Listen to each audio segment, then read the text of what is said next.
Assalamualaikum warahmatullahi wabarakatuh. Kami dari kelompok 4 ingin mempresentasikan terkait sistem inventory yang kami beri nama InvenMart.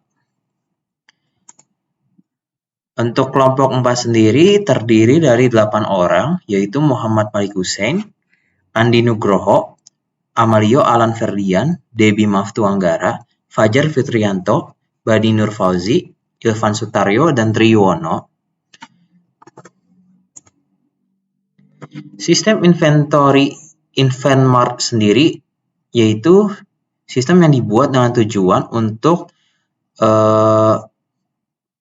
pendataan dan pembuatan laporan inventory. Pendataan sendiri seperti supplier, pendataan produk, serta pendataan data lainnya. Dan untuk pembuatan laporannya seperti pembuatan laporan PO dan invoice.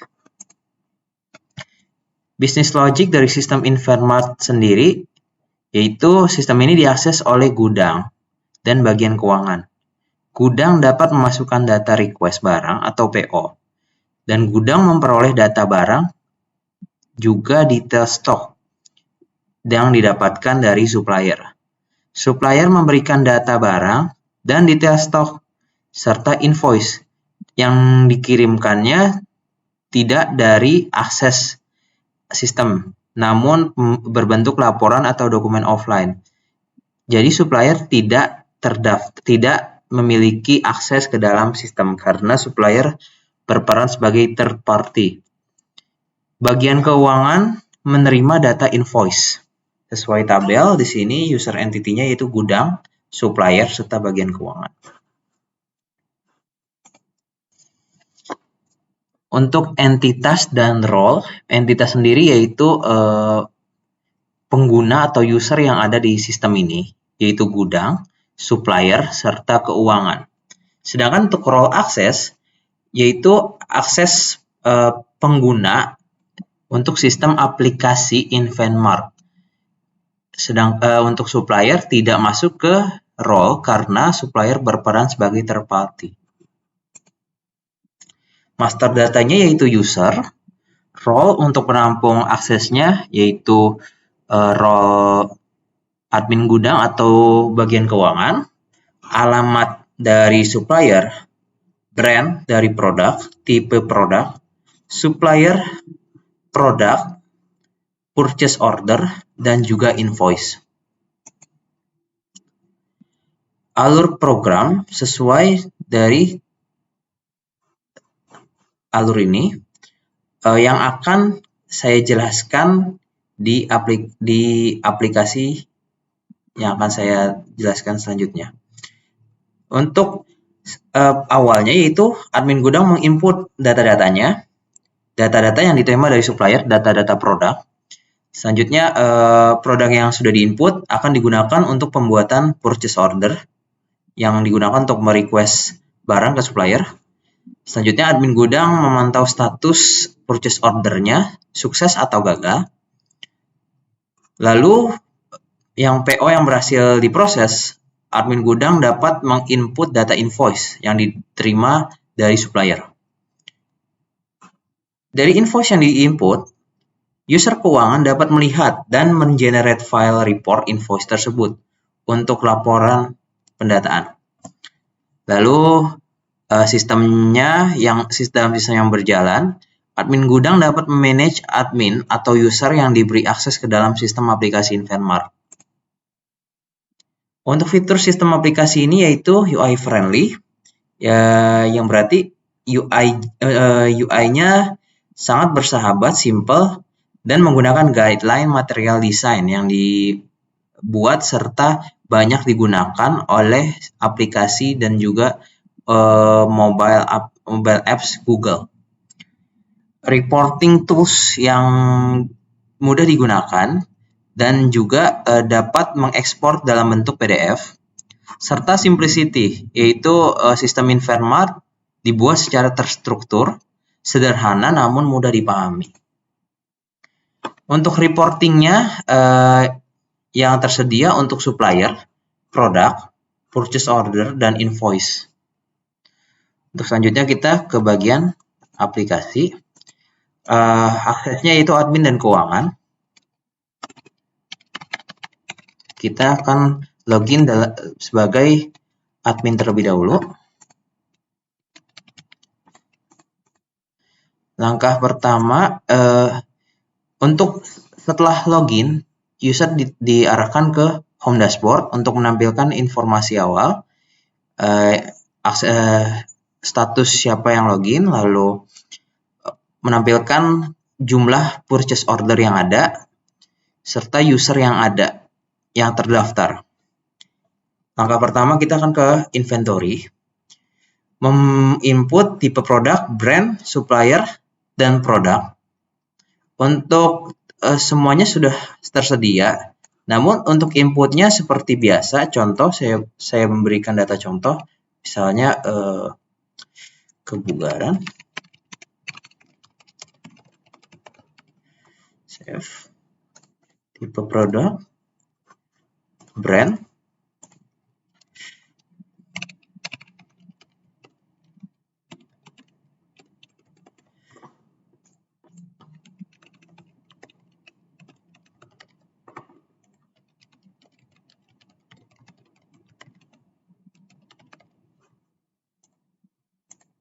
selesai. Selanjutnya suppliernya.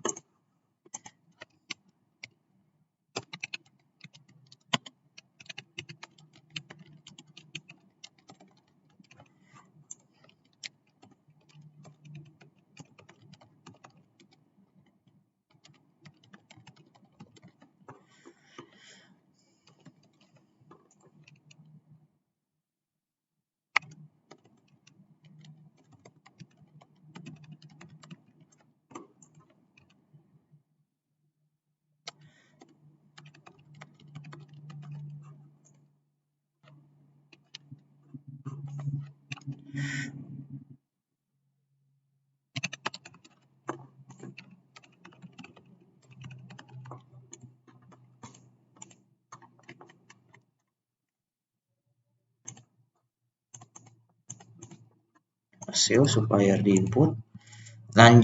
Selanjutnya produk sudah ada, sudah disediakan dengan input seperti biasa. Jika sukses maka akan menghasilkan produk yang ada. Lalu produk yang sudah berhasil di input akan digunakan ke transaksi purchase order. Dari purchase order ini, pertama-tama harus memilih satu supplier.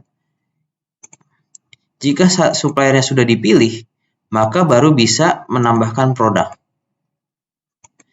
Dan fitur selanjutnya adalah di purchase order ini dapat memasukkan lebih dari satu produk, tapi hanya per satu supplier.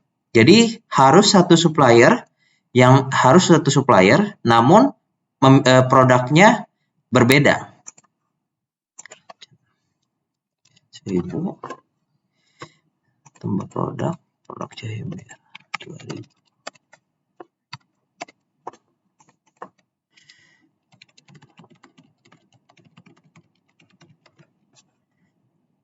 Jika berhasil, maka selanjutnya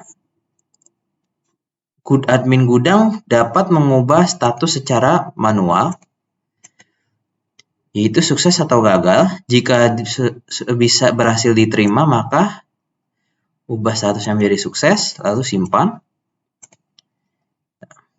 Dari data ini, admin gudang dapat membuat laporan dalam bentuk PDF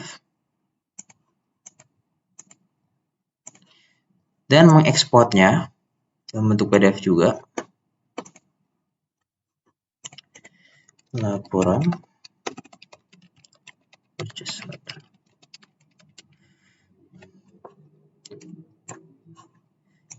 Jika dilihat, maka akan tampilannya seperti ini.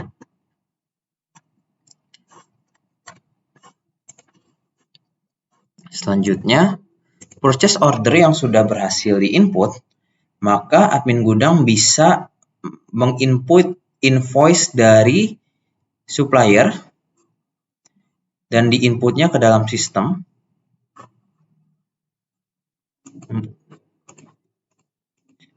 Dari invoice yang sudah diinput, admin gudang memilih PO yang ada dalam list. Sudah memilih, selanjutnya terms pembayarannya dan catatannya.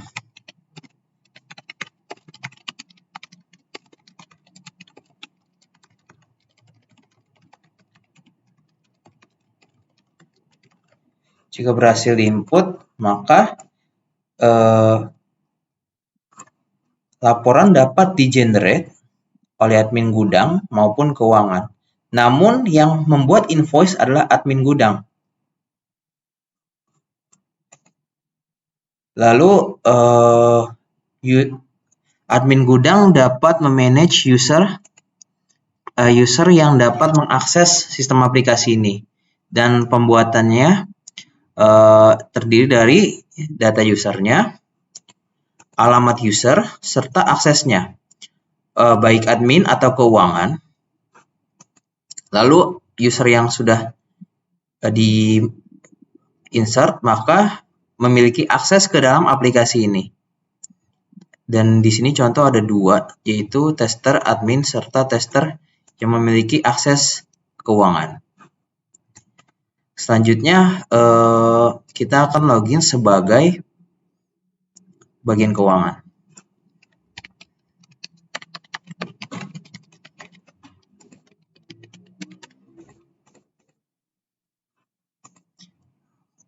Sebaliknya keuangan sendiri tidak memiliki banyak akses, hanya dapat melihat laporan invoice serta melihat beberapa laporan seperti laporan supplier dan juga invoice.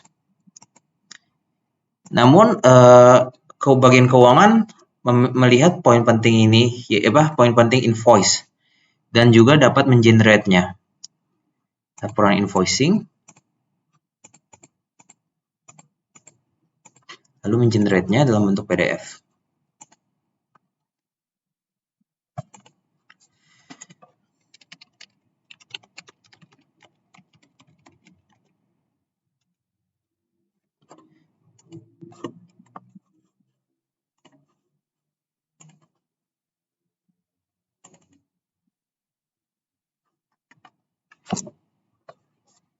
Invoicing berhasil di-generate. Selain PO dan invoicing, kita juga dapat mengenerate file produk, laporan produk,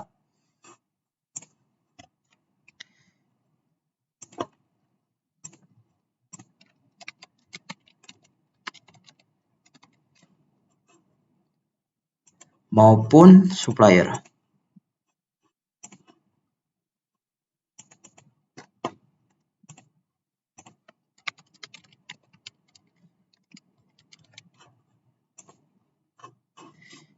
Berhasil untuk laporan produk serta laporan supplier.